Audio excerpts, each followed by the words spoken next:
আসসালামু আলাইকুম। শীত ছাড়াও সারা বছরই আমরা নানা ধরনের পিঠাপুলি তৈরি করে থাকি।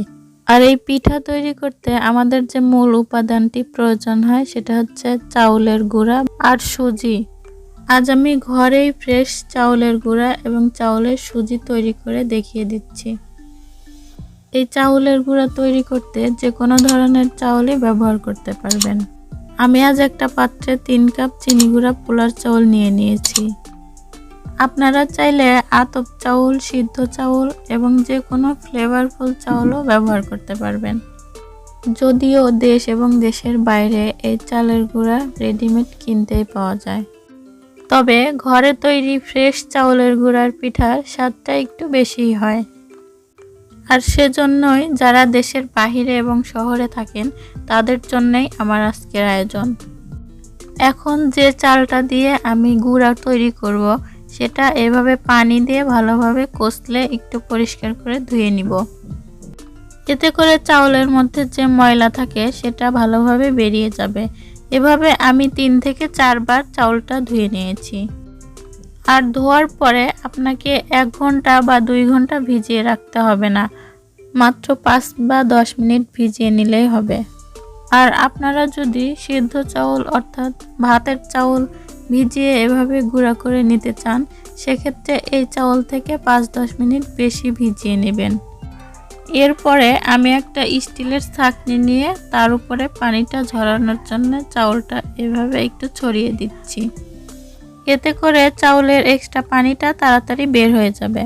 আর আপনাদের হাতে যদি সময় কম থাকে সেক্ষেত্রে একটা পাতলা কাপড় বা টিস্যু দিয়ে এভাবে চেপে চেপে চাউল থেকে পানি শুকিয়ে নেবেন। আমি আপনাদের সুবিধার্থে এভাবে দেখিয়ে দিলাম। আপনারা না চাইলে এমনিতেও চালনিতে কিছুক্ষণ রেখে পানিটা ঝরিয়ে নিতে পারেন। এ পর্যায়ে চাউলের গা থেকে পানিটা শুকিয়ে গেলেও চাউলটা একটু ভেজা ভেজা ভাব থাকবে। চাউলটা গুঁড়া করার জন্য এখন একদম রেডি। আজকে আমি গ্রাইন্ডারে চালটা গুঁড়া করে নিব, তাই গ্রাইন্ডারের যে মিডিয়াম জারটা আছে অর্থাৎ যে জারে শুকনা জিনিস গুঁড়া করা হয় সেটাতেই আমি অর্ধেকের কিছুটা কম চাউল নিয়ে নিচ্ছি। আর এই জারটা কখনোই ভরে দিবেন না, অর্ধেক বা অর্ধেকের কিছুটা কম চাল নিয়ে নেবেন। এতে করে চাউলটা চারপাশে ঘুরে ঘুরে ভালোভাবে গুঁড়া হতে পারবে। তারপর গ্রাইন্ডারটা চালু করে এভাবে চালটা গুঁড়ো করে নিতে হবে। তবে গ্রাইন্ডারটাকে একভাবে চালু না রেখে একটু থামিয়ে থামিয়ে চালু করলে গ্রাইন্ডারের উপর চাপ কম পড়বে। যদি দেখেন চালের গুঁড়াগুলো আর ঘুরতে চাচ্ছে না, তাহলে একটু খুলে চামচ দিয়ে এভাবে নেড়ে দিবেন। এবারে দেখুন সুন্দর মতো ঘুরবে এবং ভালোভাবে গুঁড়াও হবে। আমি এভাবে 1-1.5 মিনিট ভালোভাবে ঘুরিয়ে ঘুরিয়ে গুঁড়া করে নিয়েছি। এবারে দেখুন সুন্দর মতো গুঁড়া হয়ে গিয়েছে। আর মিহি গুঁড়া হলে বাইরে থেকে দেখেই বুঝতে পারবেন। তারপরেও আমি খুলে ভালোভাবে দেখিয়ে দিচ্ছি। দেখুন কি সুন্দর মিহি গুঁড়া হয়ে গিয়েছে। এবারে ছড়ানো একটা খাঁচার উপরে প্লাস্টিকের ছাঁকনি নিয়ে আমি তার মধ্যে চাউলের গুঁড়া ঢেলে নিচ্ছি। এখন চাউলটাকে ভালোভাবে চেলে নেওয়ার পরে এখান থেকে মিহি কিছু চাউলের গুঁড়া বের হবে আর কিছু সুজি বের হবে।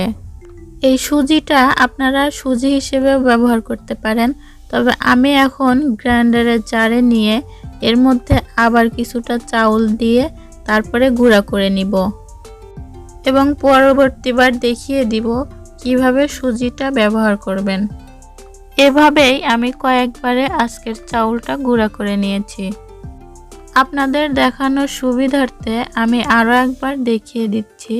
দেখুন কি সুন্দর ঘুরে ঘুরিয়ে ভালোভাবে চাউলটা গুঁড়া হয়ে যাচ্ছে।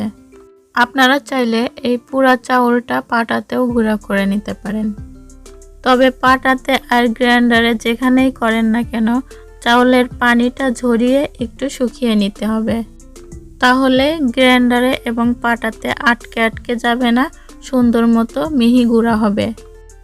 আমি এবারেও চাউলটা গুঁড়া হওয়ার পর এভাবে ঢেলে নিয়ে আবারও ভালোভাবে চেলে নিচ্ছি। আর এবারে চেলে নেওয়ার পরে যে সুজিটা বের হয়েছে সে সুজিটা আমি আরেকটু বড় ছিদ্রর একটা চালুনি নিয়ে তার উপরে নিয়ে ভালোভাবে চেলে সুজিটা বের করে নিব। আর এই চালুনিতে চেলে নেওয়ার কারণে যে সুজিটা বের হবে সেটা মিহি সুজিই হবে।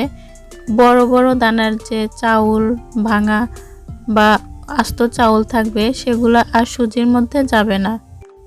এবারে আমি শুধু সুজি তৈরি করার জন্যে গ্রাইন্ডারে কিছুটা চাউল নিয়ে নিচ্ছি।